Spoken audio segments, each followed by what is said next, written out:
Indépendance totale. 7h, 10h sur Radio Courtoisie, ligne droite, Corentin Périgny. Ce jeudi 16 novembre, une manifestation contre la GPA, la gestation pour autrui, est organisée à l'initiative du syndicat de la famille. La GPA, rappelons-le, et la gestation pour autrui, soit le fait pour une mère porteuse de porter un enfant pour le compte d'un couple qui a assuré le projet et la conception et qui sera remis après sa naissance. Donc en France, la loi bioéthique interdit la gestation pour autrui. Elle est punie d'une peine de 6 mois de prison et d'une amende de 7 500 €. Toute personne pour, je cite, le fait de trouver...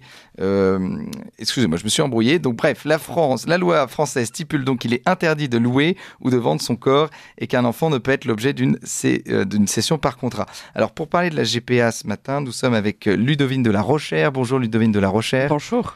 Vous êtes présidente du syndicat de la famille. Nous sommes avec Arabelle Comte. Bonjour Arabelle Comte. Bonjour. Responsable aussi pôle éducation du syndicat de la famille. Alors le syndicat de la famille, c'est la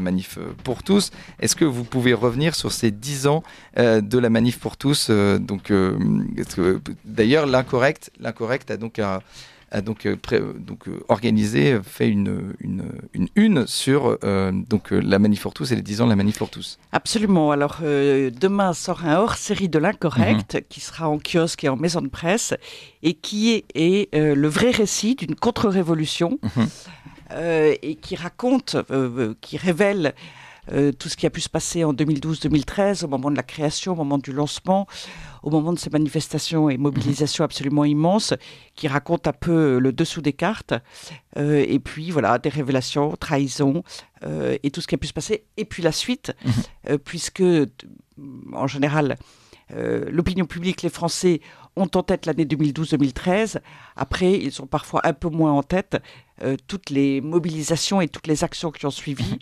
Si on s'en tient spécifiquement aux manifestations, c'est 2012, 2013, 2014, 2016, 2019, 2020. Voilà. Mais outre les manifestations, ou plutôt si on peut réussir de ces grandes manifestations, c'est parce qu'en amont, il y a un énorme travail d'analyse, de décryptage, de communication, d'appel au public et qui vient toucher le public parce que on a pu lui faire comprendre quels étaient les enjeux et l'importance de ces enjeux. Et puis un hors-série qui parlera aussi de tous les fruits immenses et de cette de la manif pour tous et en particulier de la génération, ce qu'on appelle souvent la génération manif pour tous. Et donc très prochainement, donc en novembre, ce jeudi, vous faites une manifestation contre la gestation pour autrui. Donc on rappelle la gestation pour autrui, donc c'est un couple souvent donc qui ne peut pas procréer, qui demande donc à une mère porteuse, littéralement, de porter l'enfant à leur Exactement. place. C'est le fait de signer un contrat entre une femme qu'on va inséminer. En général, elle est inséminée avec d'un embryon conçu avec les ovocytes d'une autre femme et des gamètes sexuels de l'homme du couple ou de l'un des deux hommes du couple. Puisque la gestation pour autrui, elle est pratiquée, y ont recours des couples hommes-femmes et des couples d'hommes ou parfois des hommes seuls. Alors des couples hommes-femmes parce que madame a un problème bien spécifique lié à l'utérus, ou alors parce qu'elle ne veut pas abîmer son corps. Donc on voit quelques stars, quelques people qui font faire des GPA pour rester, parce que madame veut rester aussi belle que possible, en estimant que la maternité abîmerait son corps. Et puis elle est surtout revendiquée par en fait les associations LGBT, puisqu'évidemment un couple d'hommes ne peut pas concevoir ni attendre d'enfants. Et donc le fait de louer une femme, de commander un enfant est le seul moyen pour eux d'obtenir un enfant. Donc en fait, c'est vraiment l'exploitation d'une femme pour qu'elle produise un enfant pour des tiers. Et puis, c'est de la commande et de l'achat d'enfants. Et quelles que soient les conditions prétendument altruistes ou officiellement commerciales, la gestation pour autrui, par principe, est une exploitation de la femme et un trafic d'êtres humains. Oui, c'est une filiation fictive, c'est ça que vous dites. Oui. Alors, c'est-à-dire que l'enfant, il est obtenu par contrat, il est payé, il est livré, il est arraché à sa mère, il est souvent arraché à son pays. On explose sa filiation et la GPA consiste en un trafic international d'êtres humains, puisque bien souvent, quand des personnes recourent à la GPA, elles commandent un bébé à l'étranger et le font venir dans leur propre pays. Et alors justement, l'Union européenne envisage de créer un certificat européen de filiation qui permettrait à un couple ou un homme seul qui vont, par exemple, en Grèce où la GPA est légale, d'obtenir un bébé par GPA après avoir exploité une femme et de faire établir par la Grèce un certificat européen de filiation. Et donc un certificat, en fait, un acte de naissance qui serait valable au niveau européen. Et depuis la Grèce, ils pourraient faire reconnaître leur lien entre parents et enfants, entre supposés parents et enfants, dans tous les États membres de l'Union européenne. Et donc c'est une manière extrêmement hypocrite d'imposer de facto, ou plutôt d'imposer la reconnaissance de facto de la GPA dans toute l'Europe. Et justement, on va parler, puis c'est aussi un trafic d'êtres humains, cette GPA. On revient tout de suite sur la GPA avec vous, Ludovine de la Rochère et Arabelle Comte, après le bulletin d'actualité de Liselotte Dutreuil, il est 8h. Ligne droite. Allez, venez, Milord, vous asseoir à ma table. Ici, c'est confortable. La table ronde. Et nous parlions avec vous, Ludovine de la Rochère, donc de cette gestation pour autrui. Gestation pour autrui, donc pour des couples homosexuels, parce que des couples homosexuels hommes qui ne peuvent pas donc porter d'enfants. Et aujourd'hui, ça amène donc à un trafic d'enfants véritablement. C'est-à-dire qu'aujourd'hui, on loue des utérus donc à des couples moyennant donc rémunération. Absolument. Aujourd'hui, on loue des femmes et la maternité implique l'utérus et tout le corps et tout le psychisme de la femme. En fait, c'est vraiment une aliénation de la femme pour qu'elle produise des enfants. On l'utilise comme un instrument. C'est vraiment le matérialisme et l'utilitarisme le plus complet. Et puis ensuite, ces couples qui ont commandé un enfant souhaitent que la mère soit effacée, qu'elle disparaisse de la filiation de l'enfant. Les féministes diraient qu'elle est invisibilisée, et c'est bien le cas. Et ils veulent prendre, le conjoint ou la conjointe du père de l'enfant, du père biologique, veut prendre la place de la mère de l'enfant sur l'acte de naissance. La gestation pour autrui, c'est vraiment la réalisation de l'agenda progressiste LGBT, non pas le plus absolu, parce que malheureusement ils ont bien d'autres revendications en tête, mais c'est assez stupéfiant de voir que nos institutions, y compris en France, petit à petit, et c'est le Conseil, je pense au Conseil pour l'égalité hommes-femmes, au Conseil pour l'égalité qui, ces jours-ci, disait pour que les couples d'hommes aient accès, puissent exercer leur droit à l'enfant, eh bien, la gestation pour autrui doit être légalisée. En fait, petit à petit, on inverse complètement les choses. Oui, bien sûr. Il n'y a plus de droit de l'enfant, on est dans le droit à l'enfant. Alors évidemment, c'est la suite de la loi et de l'adoption pour les couples de même sexe, la loi Taubira, de la PMA sans père. La GPA est dans la même logique. D'ailleurs, il y a 10 ans, à la Manif pour tous, on nous avait dit oui, mais jamais il y aura la PMA, jamais il y aura la GPA. Et puis 10 ans plus tard, on se rend compte alors à vrai dire, avec la loi Taubira, l'Assemblée nationale avait inclus par amendement la PMA sans père, et les mobilisations de la Manif pour tous nous avions obtenu le retrait de la PMA sans père. Et puis, la bataille a été extrêmement longue sur la PMA sans père. Elle a fini après 3 renoncement, elle a fini par passer malheureusement en 2021 dans le cadre de la loi bioéthique. En revanche, ne sont pas passées la PMA pour les personnes trans, la PMA post-mortem, la ROPA, enfin c'est une autre technique tout à fait scandaleuse de fabrication d'enfants, parce qu'on est vraiment dans la fabrication d'enfants par pièces détachées. C'est totalement inhumain. Et puis, nous avons également empêché l'avancée de la gestation pour autrui. Alors la gestation pour autrui, la pratique des mères porteuses, c'est une bataille pied à pied depuis 10 ans, depuis plus de 10 ans. Nous avons eu de beaux succès. Par exemple, justement, dans la loi de 2021, cette loi a mis un coup d'arrêt aux retranscriptions des actes de naissance des enfants nés de GPA à l'étranger, coup d'arrêt aux retranscriptions à l'état civil français. Alors, ça paraît un peu technique, mais c'est parce que, comme, pour faire court, les associations LGBT n'arrivent pas à avancer vers la légalisation de la GPA, ils passent par un chemin extrêmement hypocrite qui consiste à prétendre que les enfants nés de GPA ont des problèmes d'état civil et de passeport, ce qui est absolument faux. Ils ont et heureusement, comme tous les enfants du monde, un acte de naissance établi dans leur pays de naissance.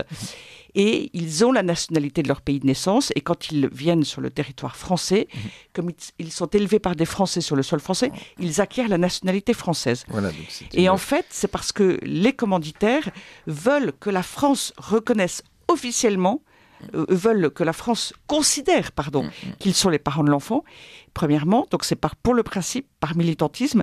Et c'est aussi pour faire avancer petit à petit la GPA et arriver un jour, donc nous obliger à reconnaître de facto et arriver à dire un jour, en fait c'est hypocrite, il faut légaliser. Ils n'ont pas réussi cela non plus en France. Et donc maintenant c'est au niveau européen que cela se joue avec ce certificat européen de parentalité qui est d'une hypocrisie absolument incroyable, puisque cela consiste à reconnaître de facto le principe de la GPA et à la facilité. Et pourquoi je dis à la facilité ? Parce que quand des couples commandent un enfant, il est très important pour eux finalement d'être reconnus comme ou d'être considérés comme étant ses parents. S'ils savent qu'ils vont y parvenir, alors il y a d'autant plus de commandes d'enfants et de locations de femmes. Et donc très concrètement, ce certificat est inacceptable sur le principe, mais en plus démultipliera ce trafic international d'êtres humains. Et je vous garantis que le syndicat de la famille, nous avons élaboré des cartes, publié des données chiffrées. Elles se trouvent dans un livre blanc sur la GPA, par exemple sur le site internet du syndicat de la famille. Eh bien, il y a un trafic d'êtres humains qui est absolument incroyable, qui ne cesse de se développer. Et donc, l'Union européenne, au contraire, doit lutter. Donc, nous appelons à manifester jeudi 16 novembre, après-demain, à 19h. Et nous sommes en train de négocier avec la préfecture de police sur le lieu. Mais ce sera du côté de la représentation de l'Union européenne à Paris, près de l'Assemblée nationale. Et dès l'issue de ces négociations, qui, comme toujours, sont difficiles avec la préfecture de police, le lieu sera indiqué sur le site internet lesyndicatdelafamille.fr. Donc jeudi, à partir de 19h. Jeudi à partir de 19h contre la GPA. À Paris 7e. Donc, syndicat de la famille qui est anciennement la Manif pour tous, si nos auditeurs n'étaient pas encore au courant. Donc la Manif pour tous, c'était une manifestation contre la loi Taubira, donc il y a 10 ans. Et puis vous avez élargi évidemment avec le syndicat de la famille vos thèmes et notamment l'éducation sexuelle. C'est-à-dire que la loi Taubira est fondée sur l'idéologie du genre, la confusion entre les sexes. Elle entraînait la PMA sans père, la GPA et d'autres pratiques de ce type, mais en plus, elle est fondée sur la confusion entre l'homme et la femme, le fait de dire que l'homme ou la femme ne sont que des constructions sociales et culturelles.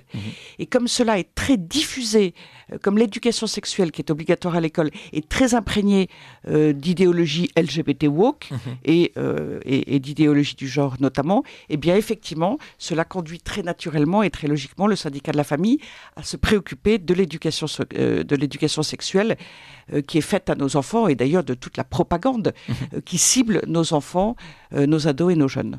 Alors justement, nous sommes avec Arabelle Comte, aujourd'hui responsable pôle éducation du syndicat de la famille. Alors juste avant d'avoir démissionné de son poste au ministre de l'Éducation nationale, donc Pape Ndiaye avait lancé un processus d'élaboration d'un programme pour l'éducation sexuelle.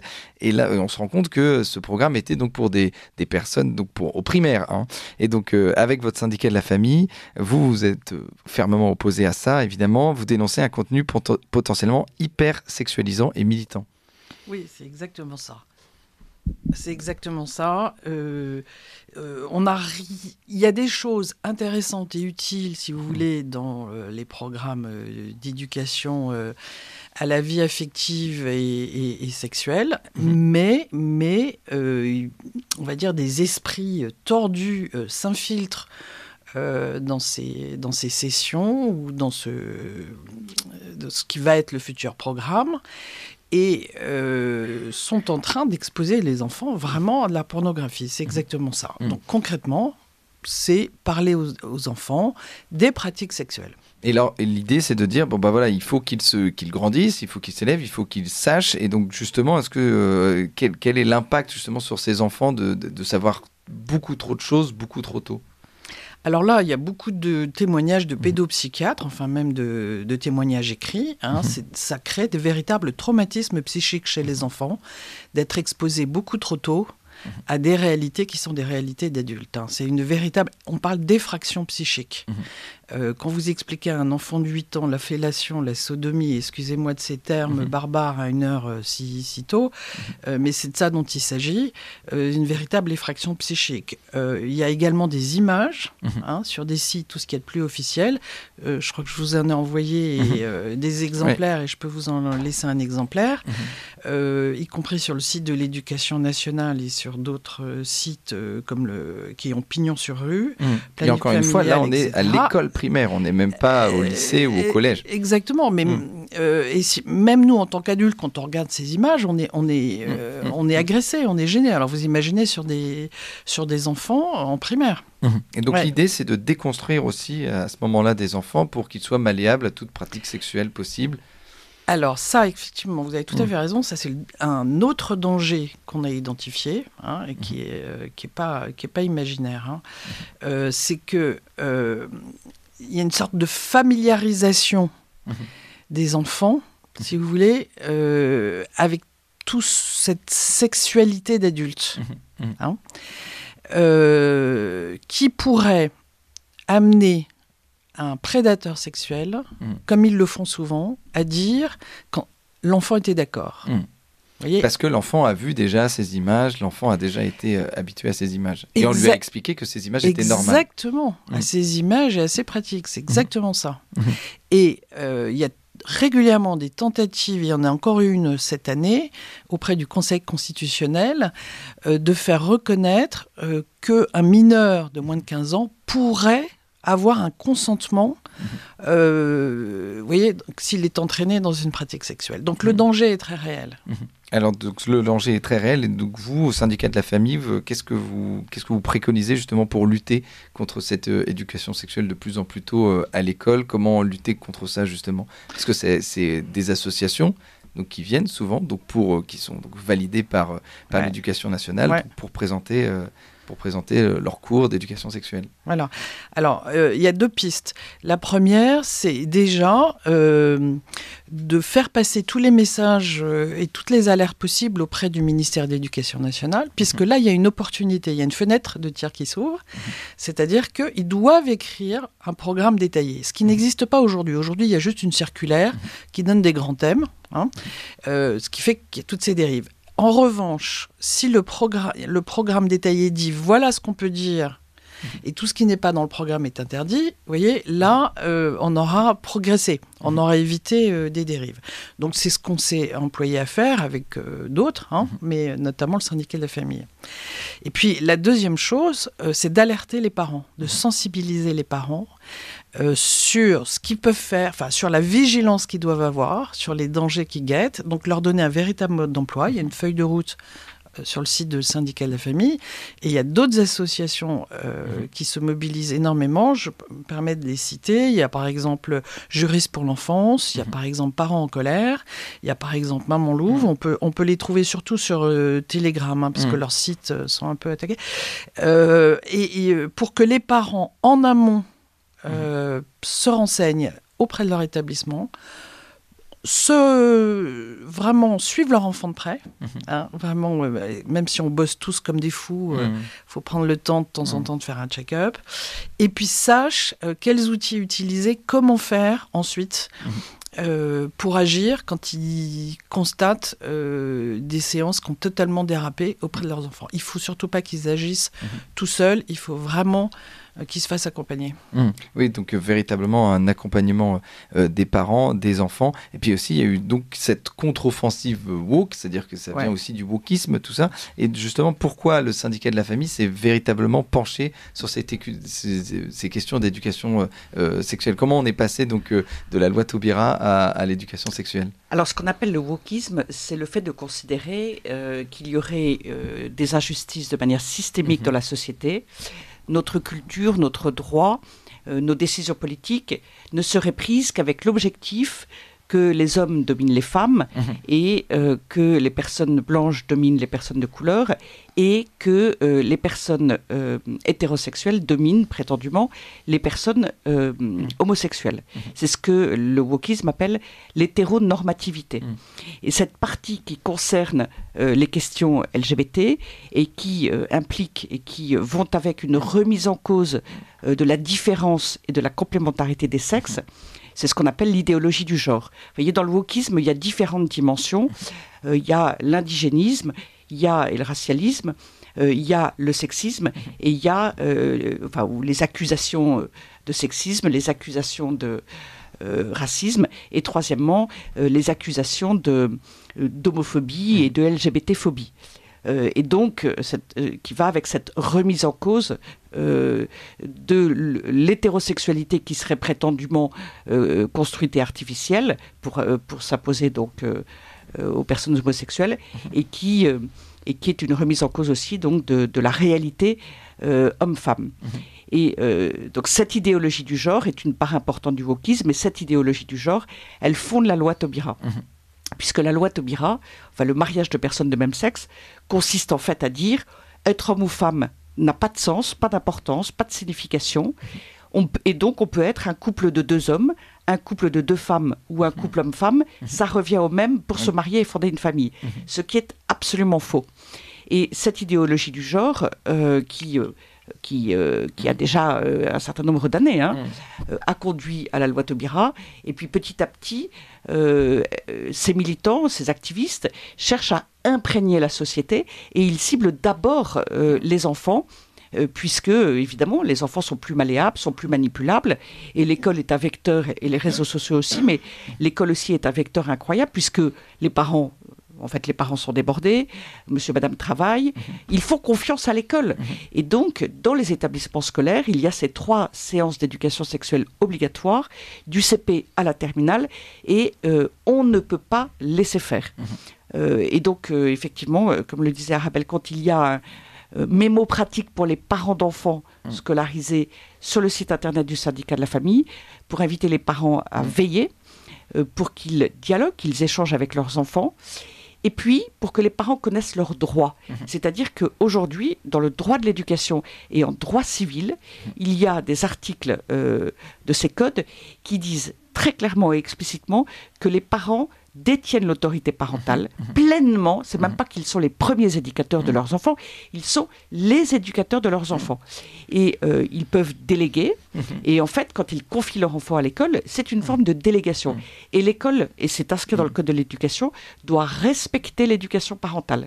Et donc, ils sont co-éducateurs, mais éducateurs pour faire élever, c'est-à-dire pour faire apprendre instruire. À compter, apprendre à lire. Le ministère de l'Éducation nationale, de manière tout à fait scandaleuse, s'appelle l'éducation nationale. Parce que l'État prétend éduquer, et petit à petit, l'État aurait bien voulu prendre la place des parents. Par exemple, l'éducation sexuelle est un sujet infiniment intime, sensible, délicat, un sujet de conscience, un sujet éthique.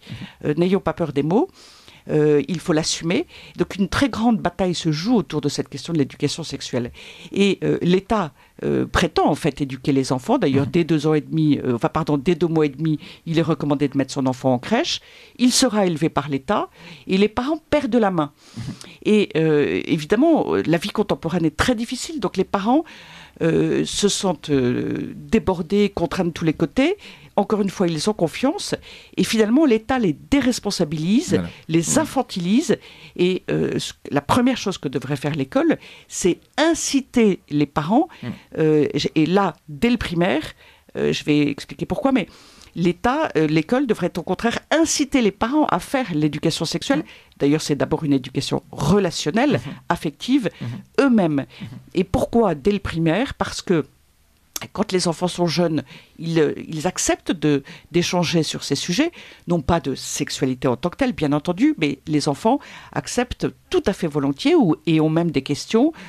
Pourquoi leur corps pourquoi sont-ils faits comme ci, comme fille, ou comme ça, comme garçon? Comment fait-on les bébés? Donc, avec des mots d'enfant, bien sûr, il est tout à fait, et encore plus aujourd'hui, souhaitable de leur en parler un petit peu, de leur parler de l'amour, de leur parler du couple, de leur parler de l'amour pour toujours, de leur parler de la différence entre l'amitié et l'amour. Et alors, bien sûr, c'est pas si évident que ça à faire, mais il y a des bouquins tout à fait pertinents qui peuvent aider les parents à le faire. Je pense par exemple au livre d'Inès de Franlieu, qui sont remarquables. Et quand les parents ont fait cette éducation, eh bien, cela est une première base pour pouvoir parler. C'est une base, c'est une sorte de vernis protecteur, parce que malheureusement, on sait que assez vite, les enfants vont entendre des horreurs dans la cour de l'école, des horreurs d'intervenants, malheureusement parfois dans les établissements. Et puis, il va y avoir les réseaux sociaux. Alors, j'aurais tendance à dire, parents, ne donnez pas de téléphone à vos enfants. C'est-à-dire que on en donne un parce qu'un enfant, par exemple, à partir de la 6e, va au collège et que c'est un peu loin de la maison, et au motif de sa sécurité, on le met en grand danger. Et le jour où les enfants ont un téléphone portable, il ne faut jamais leur laisser le soir et la nuit. Oui, parce et ça, c'est la accès... première des règles à suivre aujourd'hui.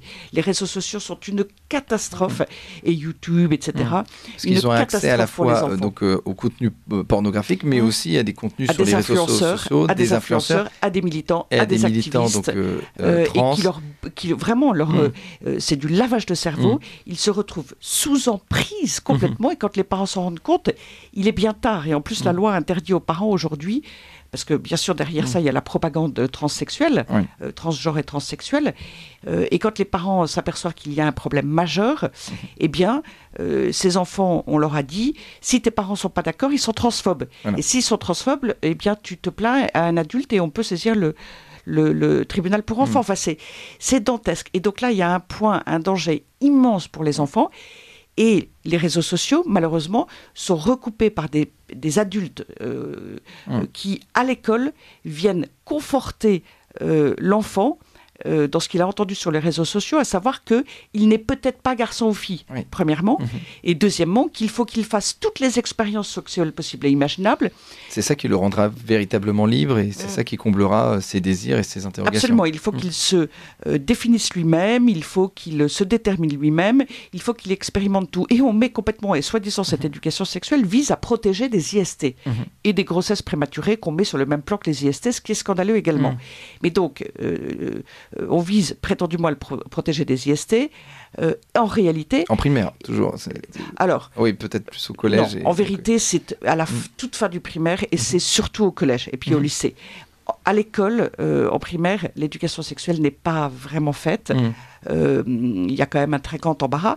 Mais là, il y a une pression, et Arabelle Comte va nous en reparler, une pression très grande du planning familial et d'autres associations pour que ça commence dans les faits, effectivement, dès la classe de CP. Et justement, donc il y a vraiment un très grand danger. Arabelle Comte, justement, sur ces pressions des professeurs pour divulguer donc cette éducation sexuelle et puis cette vision de la sexualité qui peut être donc en contradiction, on l'a dit, avec la vision de la sexualité des parents. Oui, alors il y a une pression exercée par exemple par le planning familial, comme le disait Ludovine de la Rochère, et de commencer très tôt. Mais d'ailleurs, dans la loi, il est prévu du CP jusqu'à la terminale. Oui. Et c'est vrai qu'aujourd'hui, les directeurs d'établissement avaient jugé qu'ils avaient mieux à faire, et d'ailleurs, ils avaient bien raison.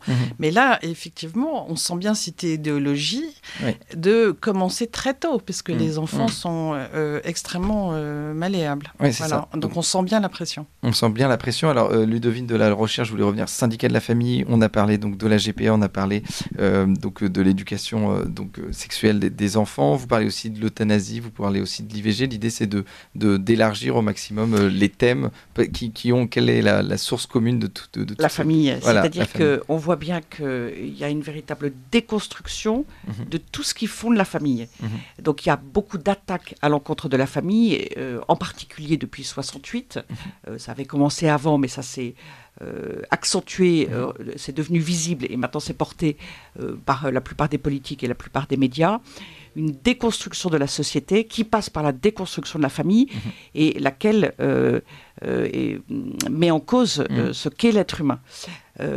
Non seulement de la conception à la mort naturelle, ça c'est un premier point, et deuxième point, comme homme et comme femme. Et quand nous avons été immensément nombreux à nous battre, à nous lever pour défendre le mariage, le mariage fonde la famille. Enfin, le couple fonde la famille, contrairement à ce qu'on dit. C'est pas l'enfant qui fait la famille, ce qu'on dit aujourd'hui, c'est faux. C'est le couple qui fait la famille, et c'est l'engagement qui rend cette famille stable et qui répond véritablement aux besoins de l'enfant, mais d'ailleurs des adultes aussi.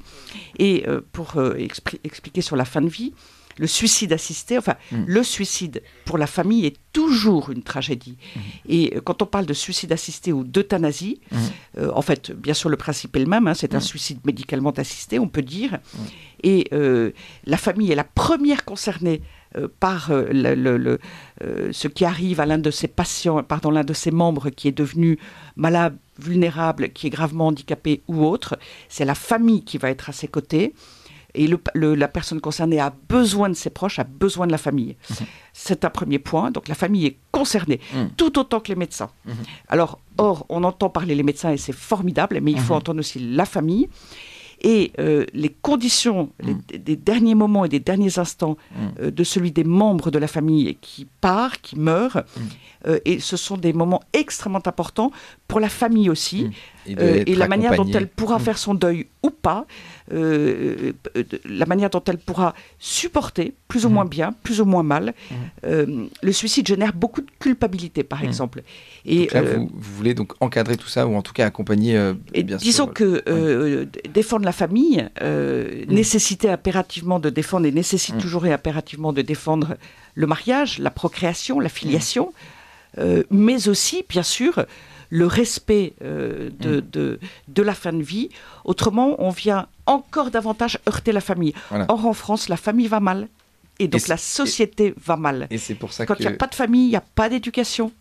Et une société qui se disloque. Et c'est pour ça que vous avez créé donc le syndicat de la famille. Exactement. On rappelle, ex-Manif pour tous, pour nos auditeurs qui n'auraient pas suivi. Merci Ludovine de la Rochère. Donc je rappelle, vous êtes présidente du syndicat de la famille. Merci à vous Arabelle Comte. Vous êtes responsable pour l'éducation du syndicat de la famille. Alors voilà, on n'a pas eu le temps d'aborder tous les points parce que l'agenda progressiste évidemment est de plus en plus exigeant. Et donc évidemment, on va continuer à suivre ça avec vous. Par de plus en plus d'organisations, de personnalités, d'intellectuels. La contre-offensive est en marche. Voilà, on est en plein combat et il ne faut surtout pas baisser les bras. Toutes les idéologies tombent. On ne lâche rien. Exactement. Merci beaucoup à toutes les deux.